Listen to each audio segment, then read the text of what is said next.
Binansagan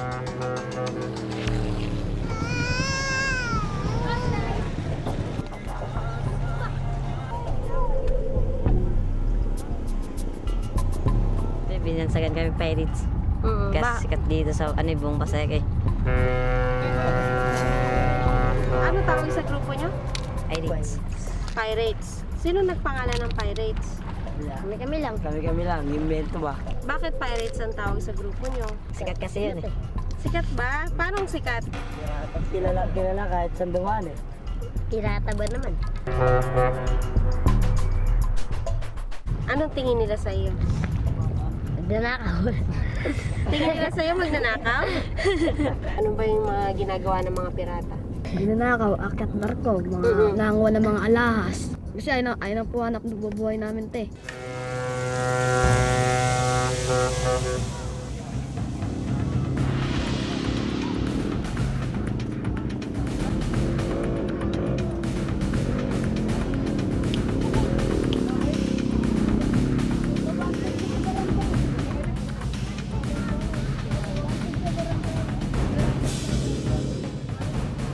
Dumating na ang barkong inaabangan ng mga batang nagpakilala sa akin bilang mga pirata ng Baseco sa Maynila.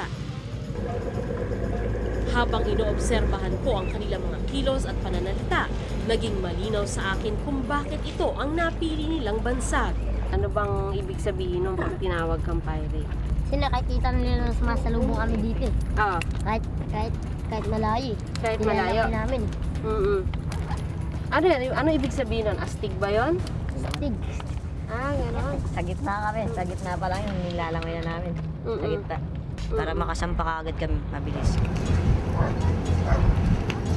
Ang edad ng mga batang pirata nasa 11 hanggang 17. At ang pinakabatang si John Ray, 11 taong gulang, ang isa sa mga unang sumalubong sa parating na barko. Bakit kailangan niyo obserbahan muna? Baka may Coast Guard. Kaya para pag may Coast Guard, di na lang kami sa salubong kasi bawal. Baka mahuli kami. So, sa ngayon, dito muna kayo sa pwesto na to. Tapos, pagka... Walang Coast Guard. Salubungin na. Pag wala ng Coast Guard, anong gagawin niyo? Salubungin na namin. Ay, no, malapit no! Sa di kalayuan, ang ibang miyembro ng pirates nag-aabang sa kalalabasan ng negosasyong nagaganap sa barge.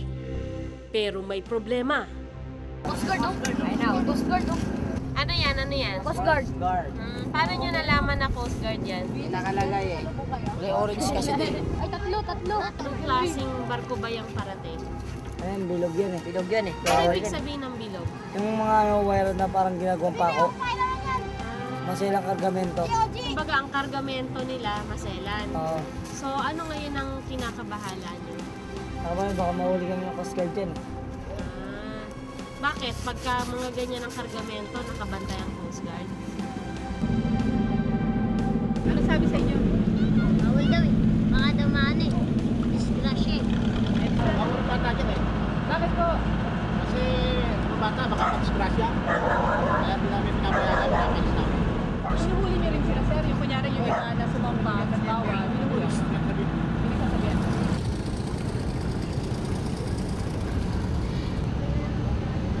Nang nakadaong na sa terminal ang barge, nagdesisyon akong lapitan ito.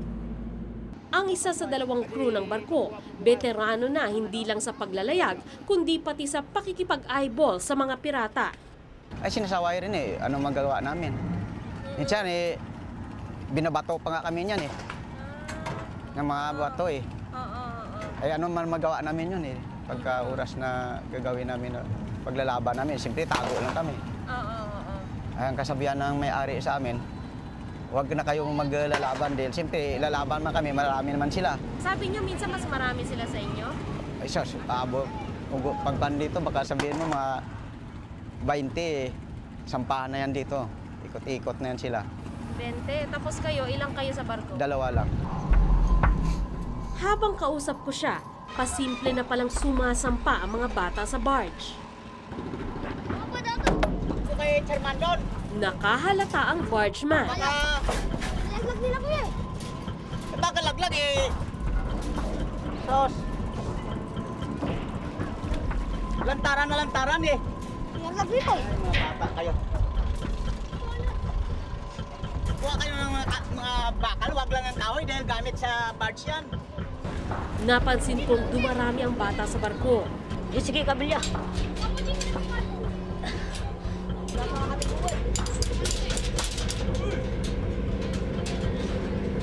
Walang leader ang grupo, kaya bawat isa may kani-kanyang diskarte. Kailangan naman ito, tanggalin ko muna ito. Ano, Andri? Oh. Ano? Sa pelikula pa lang ako nakakita ng mga pirata at sa kanilang inosenteng mukha at mapaglarong kilos, malayong-malayo sila sa mga pirata sa sine. Alam na rin nila, tapos minsan pinapababa kami, ayaw kami pasakin. Tapos sumasabit na lang kami sa may likod. Sumabit kayo? Ganito. Pag sumabit kami, tapos marami nakasampa, wala nang magagawa yung gibarero. Wala nang magawa yung mga matatanda na nakasakay doon. Kasi marami na kami. Sa di kalayuan, tanaw na ang paparating na mas marami pang batang pirata.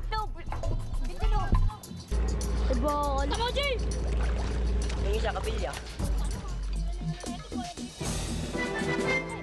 Kung pagmamasdan mo ang mga batang ito, parang naglalaro lang sila.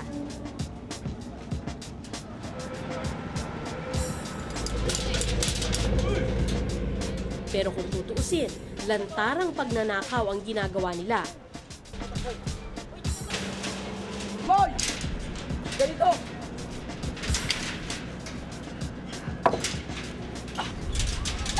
Ano? At hindi lang pala bakal ang kinukuha nila.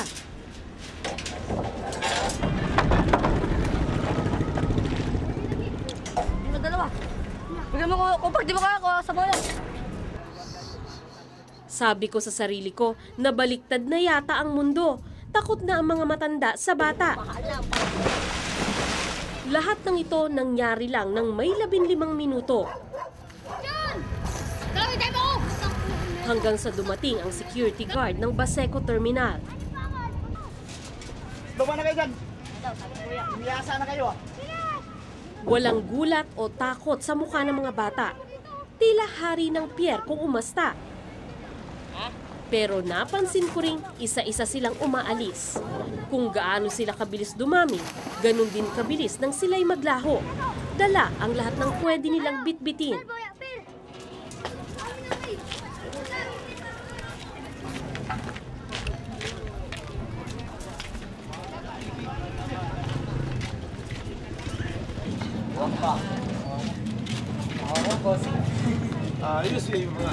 Pero hindi naman sabi nga nang nanakaw sila doon.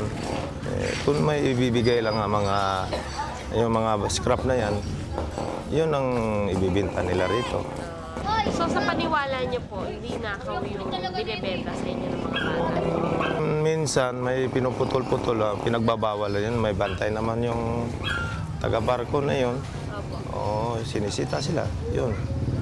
Oo, hindi naman sila mamimilit sila magkuha doon. Dalawang bagay lang to. Hindi alam ng may-ari ng junk shop ang ginagawa ng mga bata o di kaya'y negosyo lang.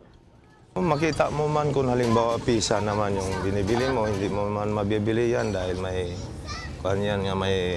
maghahabol niyan. So minsan may inaalok ang mga bata sa inyo na piyesa? Minsan mayroon, pero sa akin yan, alam ko na yung mga pisa-pisa na yan, hindi ko na binibili yan. Pag piyesa nakaw, parang gano'n. Ay, siyempre, may naghabol. May hanapin ng mayari yan. Hindi bakal ang nanakaw noong araw na yun ni John Ray at dalawang kaibigan, kundi mga kahoy. Dahil kailangang magbahay-bahay para mabenta ito, pumasok na sa eksena ang nanay ni John Ray. Walang kita, walang kain. Paano? Ibebenta ko na. Ha? Magkano? 250 lot. Magkano? Tatlo. 250 tatlo. Kanina yan? Siguro sa tatlo. Pinabebenta nila sa akin. Para makabili nga raw sila ng pagkain nila. Tatlo sila dyan. Isang good lumber, dalawang coco lumber. Kayo ang paghahanap ng buyer. Kung may buyer na maganda at nangangailangan, nabibili ka agad yan. Bakit po? Eh, mura. Hindi, pero ba't mahalaga mabenta siya agad? Eh, kailangan ng mga tao eh. Talagang pinupursige ko rin mabenta dahil isa na rin ako sa nangangailangan at mga bata rin. Kilala si Nonette sa kanilang lugar bilang tagahanap ng buyer ng lahat ng bagay na kailangang ibenta. Sa dami ng kakilala, nakahanap naman agad siya ng buyer.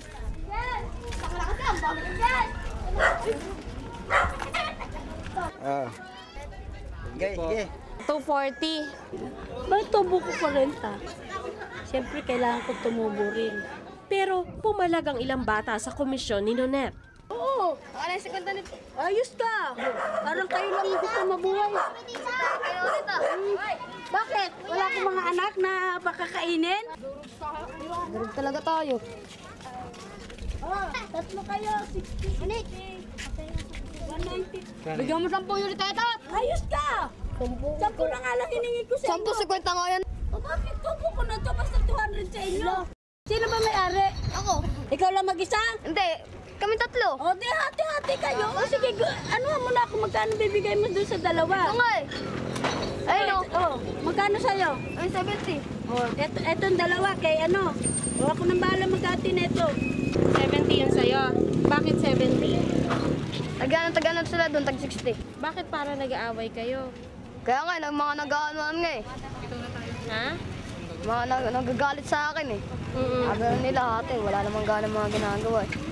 Mga tamad pa. Dahil parehong kumita sa transaksyon, hindi na nag-aksaya pa ng panahon ng mag-ina. Panlaman siya agad ang binili nila.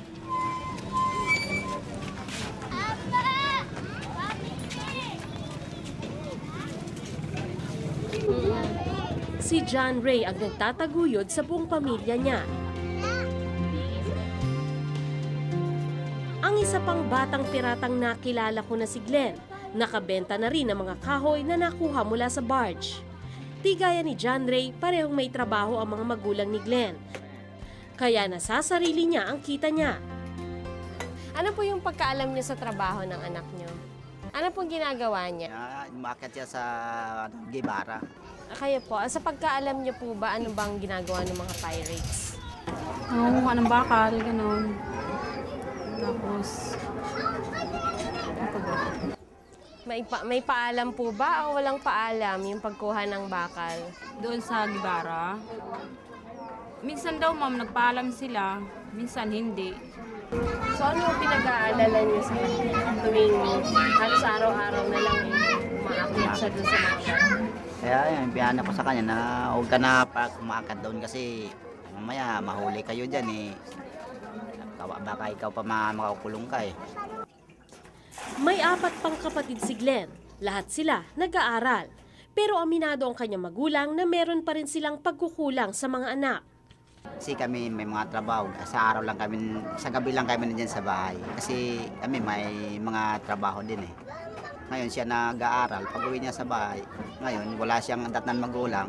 Ngayon wala makapagsayo kaya umakyat siya sa Gibara. Tingin mo hindi naman niya dadalhin sa paglaki? Siguro, hindi naman siguro. Kasi yung dalawa, yung kuya tsaka ate na, parang hindi naman. Ngayon natututo na magsimba eh. May dahilan si Glenn kung bakit gano'n na lang ang pakikipagsapalaran niya sa dagat. Sa tambay lang ako eh. Lama pa pala sa tambay. Sama na lang ako sa kanila. Minsan delikado ang nilalakad namin, minsan hindi. Bakit sa eskwela? Humingi ka sa magulang mo? Humingi ka pa rin. So, dami mong pera. Baka may bisyo ka. Nagsusugal ka? Minsan nagsusugal. Anong sugal? Yung pool, tas basketball. Sa kasalukuyang kalagayan ni na John Ray at Glenn, tingin ko'y malaking pagsubok para mailayo ang mga batang ito para lisanin na nila ang buhay pirata.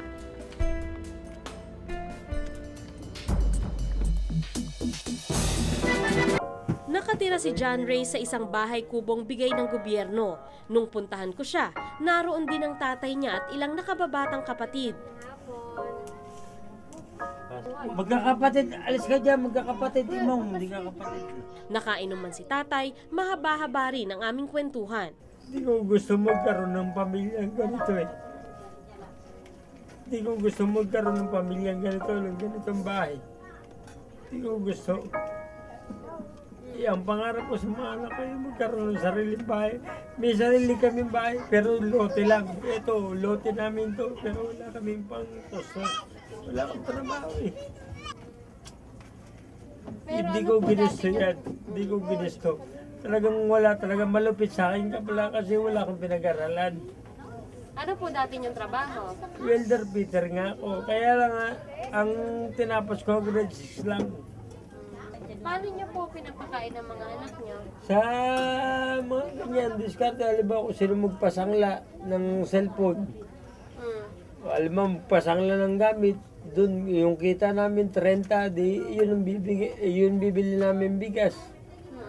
Pumunta ro sa Gibara pag makakuha ng gatong, halimbawa 50 pesos, di hingin ko yung 20. Pambili namin bigas. Ganun lang buhay namin. Ito, Mia. Inalaman niya, alam niya naman yung buhay namin mahirap. Dati, iniisip kong swerte ang mga bata dahil hindi nila ganap na nauunawaan ang kahirapang kinasasadlakan ng kanilang pamilya. Pero sa bawat patak ng luha ni John Ray, mukhang matagal na niyang kinalimutang siya'y isang bata. Ba't ka naiyak sa sinabi ni tatay? Naawa lang kasi ako sa papa ko eh. Bakit? Kasi minsan nawala siya trabaho, tapos nahihirapan kami. Paano nahihirapan? Minsan di nga kami nakakain sa isang araw. Sa isang araw, walang pagkain? Opo, minsan-minsan. Ikaw lang minsan. Minsan, isang buong araw, walang kain nun? Opo. Kaya ang mga magulang ni John Ray, pikit mata na lang sa pagiging batang pirata ng anak. Hindi ko alam na kasi hindi naman talagang member ng Pirates yung mga sila na gano'n ng Pirates na bata. Yung mga batang Pirates lang naman yun. Nagulat ako sa narinig ko. Sa tingin pala ng tatay ni John Ray, parte lang ng pagkabata ang pamimirata nito. Ganito rin ang pananaw ng mga batang piratang nakausap ko. Eh, di ba sabi nyo nga yung pirates, ano yun? Mga magnanakaw. Di ba? Yung akyat barko, nagnanakaw ng mga gamit doon, di ba? Pero hindi naman kami ganun. Mm-mm. Sa barko lang talaga kami nang mabaal. Sila, ano na sila eh. Patapon na mga buhay nun eh. Sino? Mga pirates na malalaki. Yung mga pirates na matatanda. So magkaiba pa ba yun? Yung pirates na matatanda, tsaka pirates Kumbaga ano sila, senior kami, junior pa lang. O, kayo junior pa lang. Sila senior Ano na. yung sabihin nun kung junior pa lang kayo na pirate? Kumbaga pumapangalawa kami. Sumusunod kami sa kanila. Ano yung mas mabait kayo, gano'n? Oo, mas mabait pa kami sa kanila kasi mga kinukuha lang namin, mga bakal-bakal lang, yung mga maliliit-liit lang, mga 5 Minsan kilo. nga may mga... Sa kanila, daan-daan ng mga Minsan nga may nakukuha mga nila. nagsasabi sa amin yan, ay huwag kayong magpapagas, mga pirates na malalaki ah. Yung mga bigatin na talaga ninanakaw ah. Sino nagsabi nun sa inyo? Mga dyan, mga tao dyan. Eh, hindi kaya paglaki nyo, maging pirates din kayo na ano? Yung tunay na pirates na malakihan na yung kinukuha? Hindi. Hindi? Magiging ganun. Ngayon pa lang nadidiskubre na ng mga batang mabilis ang pera sa pagkuha ng hindi kanila. Si Ian nga, kinalakhan na ang buhay pirata. 17 anyos siya at veterano na sa pag-akyat ng barge. Gaya ni na John Ray, nagsimula rin siya sa pagkuha ng maliliit na gamit at retasong bakal. Ngayon, siya ang nag-iisang miyembro ng Pirates na nakita kong may hawak na cellphone. Saan ang galing yung cellphone mo? Doon lang. Sige, para rin. Katas ng bakal. Paano mo kinuha yun? Wala. Dinukot. Nakaw na siya, nakaw. Paano mo nadukot yun? Tulog-tulog kasi. Ha? Tulog-tulog kasi may-ari. Nagawa niyo po sa isang, ano ba to? Kada isang taon. Ngayon pa nga lang, pinoproblema na ang grupong Pirates sa Baseco. Ang management ng terminal kung saan dumadaong ang mga barkong inaakyat ng mga bata, dumadaing na. Pag may nahuli kami, dadalhin namin sa ano, pinabablatter namin sa barangay, then ano ang advice ng barangay, direct na kami sa DSWD. Kasi karamihan dyan, mga minor age eh.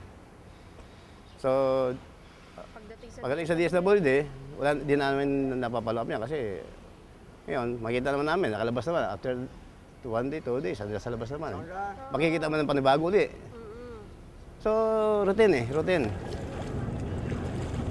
Ilang miyembro na rin ang grupong pirates ang dinala sa police station malapit sa kanilang lugar. Pero dahil menor de edad, agad din silang nakakalaya. Ang pamunuan naman ng barangay na kinabibilangan ng mga bata, may mas mabibigat daw na problema na pinagtutuunan ng pansin.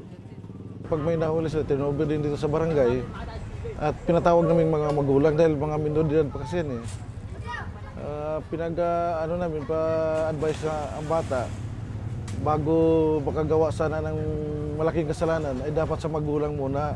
Ang advice namin sa kanila is bantay-bantay yung mga bata na dapat hindi makatawid sa kabila. Hoy! Baba na ka dyan! Baba! Baba na! Sa ganitong sitwasyon, malayang nagagawa ng grupong pirates ang kanilang operasyon. Habang nagtuturuan ang mga otoridad kung sino ang may responsibilidad na ituwid ang mga batang pirata, walang katiyakan kung kailan sila hihintong umakyat ng barko at isugal ang kanilang kinabukasan.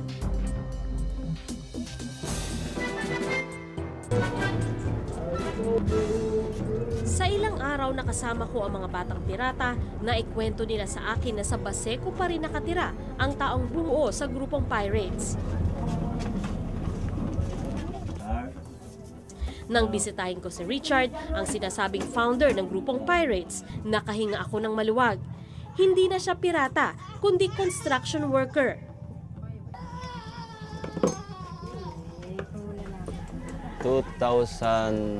Before starting yung group namin dati. Anong layunin ba ng grupong pirata? Bakit itinatag mo siya?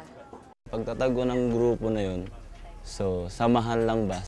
Sabi mo may napanood ka lang pelikula. Anong pelikula yon? Kay Jax pa yung Pirates. So Pirates of the Caribbean. Caribbean. Nalulungkot daw siyang hanggang ngayon. Buhay pa rin ang grupong pirates sa katauhan ng mga kabataan sa Baseco. Sa pagkaalam mo, ano yung mga ginagawa nila ngayon na hindi nyo ginagawa dati? Ang hindi namin ginagawa dati, yung mga mga kargamento, mag-abandon ba, yung pabawasan yung mga kargamento, bull cutter. So dahil gawa rin ng maluwang siguro yung part ng ng barge, so kinakat nila yung mga dapat na hindi na mas madaling pagkapirahan nila yun. Pero ngayong nagbagong buhay na siya, sana raw sumunod din sa yapak niya ang mga batang pirata. Hindi lang si Richard ang iniwan na ang buhay pirata. Sa isang internet shop ko naman natunton si Randy, 20 anyos, dating batang pirata. Isang tingin sa mukha niya, alam ko nang hindi maganda ang naging karanasan niya sa grupo, 5 taon na ang nakararaan. Bali, nagkayaan ko yung mga barkada, mga pirates na yun, na mawa tayo ng bakal. Sumama naman ako. Papunta namin doon, yun, nanguha kami ng mga bakal. Nagkataon na dumating yung security guard. Yun, nagtakbuhan kami, hinabol kami. Na-corner kami lahat. Doon na kami pinagtitirador kami ng security. Hanggang sa tinamaan po ako sa mata. Pagkatama sa akin, wala akong naramdaman. Dumudugo lang siya. Tapos, tinakpan ko yung isang mata ko. Pagkatakpan ko, wala na pag-asa. Wala na makita, parang blanco na. Kwento niya, nagtago ang security guard kaya hindi ito natunto ng mga otoridad matapos magreklamo ang kanyang pamilya. Puno man ng panghihinayang, desidido na siyang magbagong buhay. Ayoko na, aksidente ako yun, nagbago na ako, ayoko na. Kasi baka mamaya, barili na ako dyan. Talaga hindi ka na bumalik? Hindi na ako. Pero sa akin, sana, tigil na nila yung makukuha nila ng bakal, lalo pag nanakaw na yan. Huwag nyo lang hintayin na magaya kayo sa akin, tirador, o mabaril kayo ng ano dyan.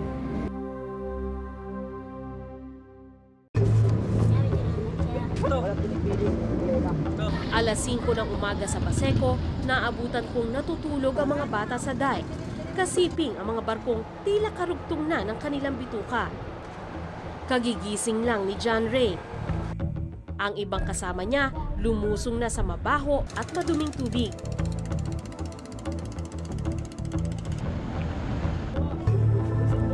Naalala ko tuloy nang minsang tinanong ko sina John Ray at Glenn kung ano ang pangarap nila sa buhay, kung balak pa nilang iwan ang pagiging batang pirata. Computer engineer. Computer engineer.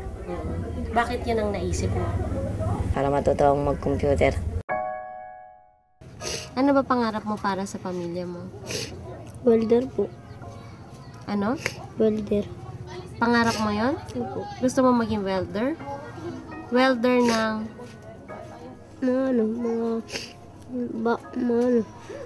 Mga barko. Ano man ang pangarapin ng mga bata, gusto kong maniwalang maaabot nila ito. Umaasa pa rin na kaya nilang paikutin ang gulong ng kanilang buhay sa kabila ng pagkukulang ng mga nakatatandang gabayan sila sa tamang landas. Ako po si Sandra Aguinaldo at ito ang Eyewitness.